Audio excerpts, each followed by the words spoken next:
পিতা পরমেশ্বর ধন্যবাদ, যিশুগুরু ধন্যবাদ, পূজ্য রান্দাবাদ ভবনত নমস্কার, দুই দিদিকে নমস্কার। আমার পিতার সাক্ষী, আমার পিতার সাক্ষী। আমার কদিন আগে না সোমবারের দিন রায়গঞ্জের দীপালি দত্ত, বীরনগর দীপালি দত্ত আমার পিতার সাক্ষী। তোমার সোমবারের দিন আমার গরুটা, সেই গরু হারায় গেল। 4 দিন পরে সেই গরু আমি পাই।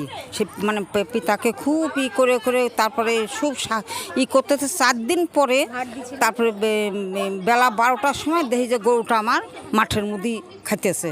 আমি এত খুঁজি সেই গরু আর পাই না, আমি চড়েই নিয়ে গেছে। তারপরে এমন পিতা আমার করছে যে আমি খালি যিশুকে ডাকতে বেলা 12টার সময় আমি আবার বেরোইছি। আমার এই মেয়ে বলছে, মা তুমি কিন্তু বলবা না যে আমি পাবো না, খালি আমি পাইছি। আমি সকাল 7টার সময় আমাকে ফোন করছে, আমি খালি বলছি আমি পাইছি আমি রাত বেলা 12টার সময় আমি সেই আবার গেছি, যা দেখি হ্যাঁ গরু আমার দ্বারা রয়েছে। তারপরে নিয়ে আসলাম। এই একটা গেল। আর একটা সাক্ষী, আমি কিছুদিন আগে এমন আমার শরীর খারাপ, আমি সকালবেলা এমনি আমি হাঁটি, এমন পড়ে যায় আমার ঠ্যাং একদম ভেঙে গেল। এমন ভেঙে গেল মানে কাইটে কুটে একদম এই হয়ে গেল পা খুলে। তারপরে আমি মেয়ে আমাকে গেছে, মানে মা এটাই করো, রাত ওটাই করছি। আমি রাতে খুব কাঁদতেছি আর যিশুকে ডাকতেছি। এইখানটা বলতে হয় না, এইরকম রক্তের একটা চাপা, এইরকম। সেই চাপাটা কি হলো, আমি রাত 12 ঘুমের ভিতরেই দেখতেছি কি, মানে ঘুমের ভিতরে আমি নিজেই বুঝতেছি যে না ওইটা, মানে আমি ঘুমের ভিতরে দেখি এত ব্যথা, আর আমি মানে কেমন করতেছি আর জলের মতন গলে যাচ্ছে। এবার ঘুম ভাঙে দেয় কি ব্যথা বোতাও নেই, ওটাও নাই, কি ব্যাপার। আমি শেষে এত বড় চাপাটা, আমি তো অপারেশন না করলে আর আমার আর পা ভালো হবে না।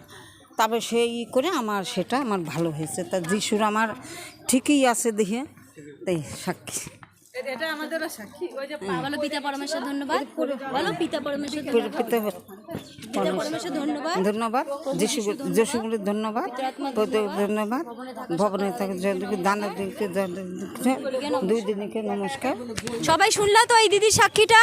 দিদি বলল এই দিদির 3-4 দিন হলো একটা গরু হারা গেছে। দিদি অনেক প্রার্থনা করছে, প্রার্থনা করে আর পাইনি, তবুও দিদির মনে বিশ্বাস যে হ্যাঁ আমি পাবো।